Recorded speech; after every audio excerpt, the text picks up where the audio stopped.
Hello friends, સ્વાગત છે આપણી આજની નવી રેસીપીમાં। તો આજે આપણે બટેટાના છીણમાંથી હાંડવો બનાવીશું, જે પલાળવાની પણ ઝંઝટ નહીં અને 5 મિનિટમાં તૈયાર થઈ જશે।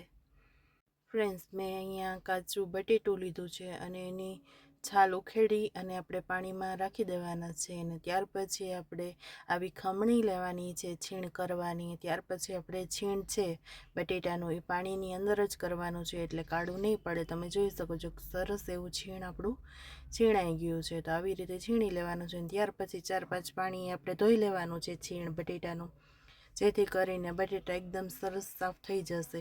ત્યાર પછી મેં અહીંયા એક વાટકી એક રવો લીધો છે, સાવ ઝીણો આવે છે એ લેવાનો છે।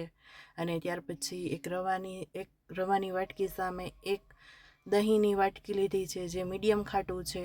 ત્યાર પછી આપણે સરખું મિક્સ કરી લેવાનું છે। તમે જોઈ શકો છો આપણે સરસ મજાનું મિક્સ કરી લેવાનું છે અને 10 મિનિટ માટે એને ઢાંકી અને રાખી દેવાનું છે। તો 10 મિનિટ થઈ ગઈ છે। તમે જોઈ શકો છો કે આપણે રવો છે એ સરસ ફૂલી ગયો છે।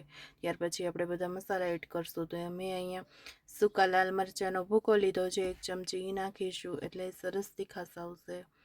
ત્યાર પછી અહીંયા જીરું નાખીશું 1 ચમચી, જે જીરાનો સ્વાદ પણ સરસ આવે છે। અને અહીંયા મેં 1 મરચાંની કટકી લીધી છે, મીડિયમ તીખું છે, બહુ તીખું નથી, તમે બહુ તીખું પણ નાખી શકો છો। મેં અહીંયા 1 ડુંગળીની ઝીણી એવી કટકી સમારી લીધી છે, એ નાખીશું।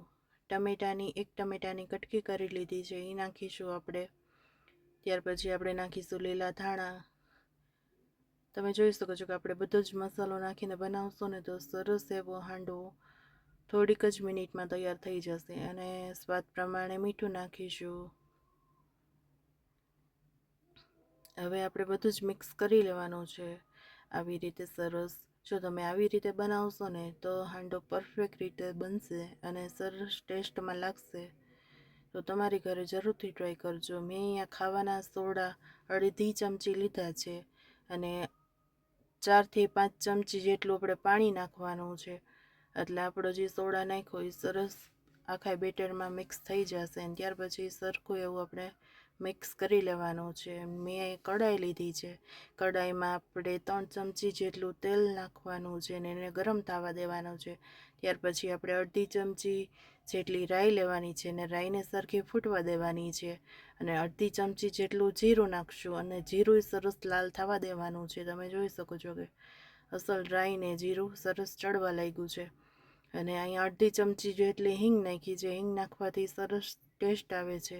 1 ચમચી જેટલા સફેદ તલ નાખ્યા છે અને મીઠા લીમડાના પાન મેં સમારીને નાખ્યા છે। તો તમે આ બધું વઘારમાં જરૂરથી નાખજો, બહુ સરસ સ્વાદ આવે છે। ત્યાર પછી આપણે જે હાંડવાનું બેટર તૈયાર કર્યું હતું એ આપણે પાથરી દેવાનું છે અને પાથર્યા પછી આપણે 2 થી 3 મિનિટ માટે આપણે સરસ ચડવા દેવાનું છે। અને આપણી જે ગેસની ફ્લેમ હોય એ સાવ મીડિયમ કરી નાખવાની છે અને ઉપર ઢાંકી દેવાનું છે। તમે જોઈ શકો છો કે આપણા જે હાંડવાનો બેટર આપણે પાથર્યું હતું એ સરસ ચડી ગયો છે અને આપણો હાંડવો છે એ કઢાઈ મૂકી અને સરસ ચડી ગયો છે। તમે જોઈ શકો છો કે સરસ રીતે પલટી જશે। અને ત્યાર પછી આપણે પલટાવીને થોડું તેલ આપણે આજુબાજુ નાખી દેવાનું છે, જેથી કરીને આપણી કઢાઈમાં ચોંટે નહીં। તમે જોઈ શકો છો કે આવી રીતે આપણે તેલ નાખી દેવાનું છે, એટલે કઢાઈમાં ચોંટશે નહીં, બળશે નહીં। અને તેલ નાખીને ત્યાર પછી આપણે પાછું 2-3 મિનિટ માટે આપણે ચડવા દેવાનું છે। ત્યાર પછી આપણો હાંડવો તૈયાર થઈ જશે। ફ્રેન્ડ્સ, તો આપણો હાંડવો સરસ તૈયાર થઈ ગયો છે, તમે જોઈ શકો છો। ને તમને જો હાંડવાનો વિડીયો પસંદ આવ્યો હોય તો લાઈક કરજો, શેર કરજો અને મારી ચેનલમાં તમે નવા હોય તો સબસ્ક્રાઈબ જરૂરથી કરી દેજો। અને આ રેસીપી તમારે ત્યાં જરૂર ટ્રાય કરજો અને કોમેન્ટમાં મને જરૂરથી જણાવજો। Thank you.